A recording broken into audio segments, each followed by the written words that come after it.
You were born on planet Earth, not in a country, on a planet. Nobody asked you which legal system you wanted to be part of. Nobody presented you with options. You opened your eyes and someone handed you a passport with a number on it. They told you this piece of paper determines where you can go, what rights you have, whether you can work, whether you can stay alive. Who decided this? When did you agree? You didn't.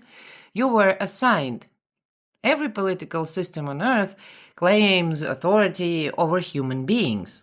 They call it sovereignty, jurisdiction, the rule of law. But strip away the language and you're looking at the same thing that's been happening for thousands of years.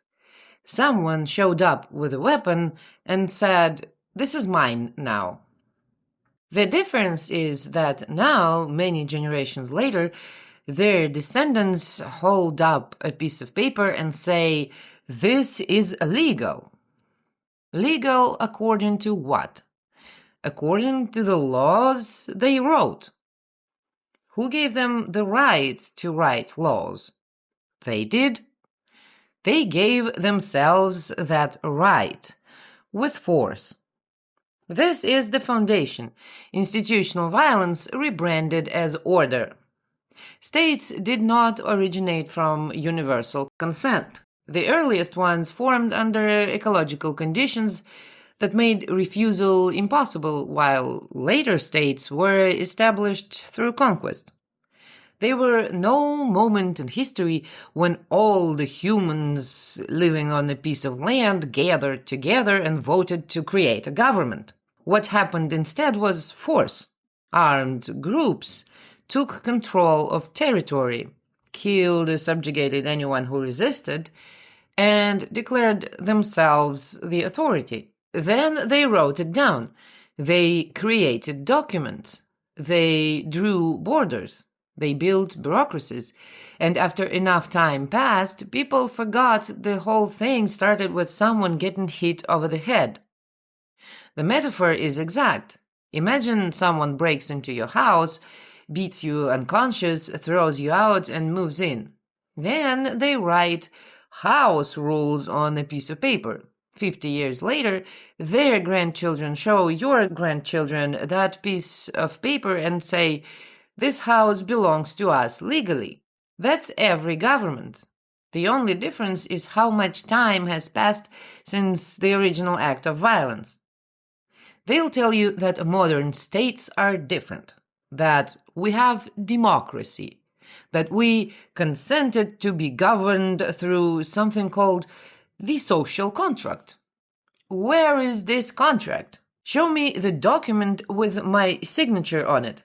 Show me the moment when I was presented with the terms and agreed. You were born here, so you're automatically bound by our laws. That's not consent. That's conscription. You're being drafted into a legal system you never agreed to join. If you don't like it, you can leave. Leave to where? Every piece of land on Earth is claimed by some state. There's no outside. You're not choosing whether to be governed. You're choosing which government owns you. That's not freedom. That's being allowed to pick your prison cell. Modern states claim legitimacy through elections. The people choose their leaders. Do they? You're given a list of candidates. Who made that list? The system did. Anyone who threatens the system itself never makes it onto the ballot. They get filtered out long before you see their name, through media access, through funding requirements, through party structures, through the simple fact that you can't run for office if you're openly saying this entire system is illegitimate. The system pre-approves everyone you're allowed to vote for. Then it lets you choose between them and calls this democracy. You're not selecting your rulers, you're ratifying choices that have already been made. The illusion is that you're participating in power. The reality is that you're endorsing it. And after you vote, those people do whatever they want for the next 4 years. You have no mechanism to stop them. No recall, no direct control. You handed them power and they're keeping it until the next theatrical performance. This isn't the rule of the people. This is the rule of a political class with a very effective PR system. States claim legitimacy through one mechanism. They monopolized violence. If you use force against another person, that's a crime. If the state uses force against you, that's law enforcement. Why? The state says so. That's the entire argument. They don't have moral authority. They have guns, and they made it illegal for you to use guns against them.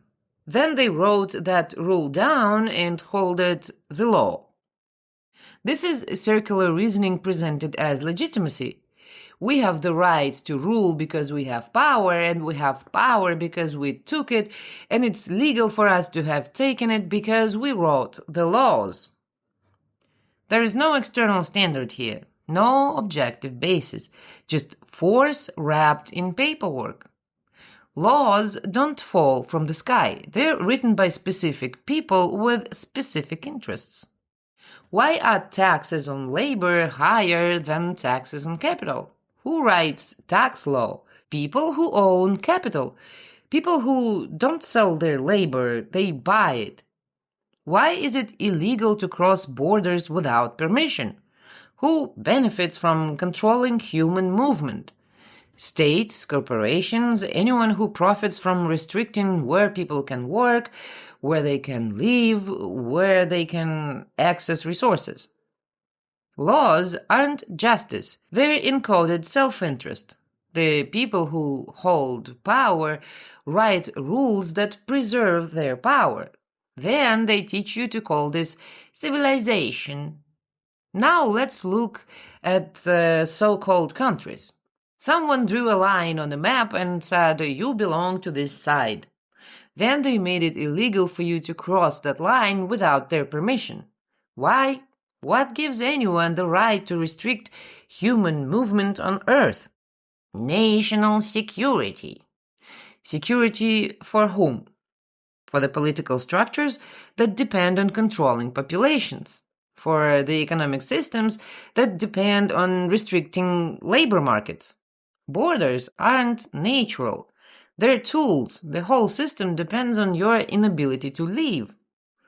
If you could freely move to wherever you wanted, whoever offered the best conditions, states would have to compete for your presence. They'd lose their captive populations, so they lock the doors and call it sovereignty. You're not a citizen. You're an asset. Your labor, your taxes, your compliance, these things have value. And borders and legal systems make sure you can't take that value somewhere else without permission. None of this was your choice. You didn't choose to be born under a specific government. You didn't agree to follow their laws.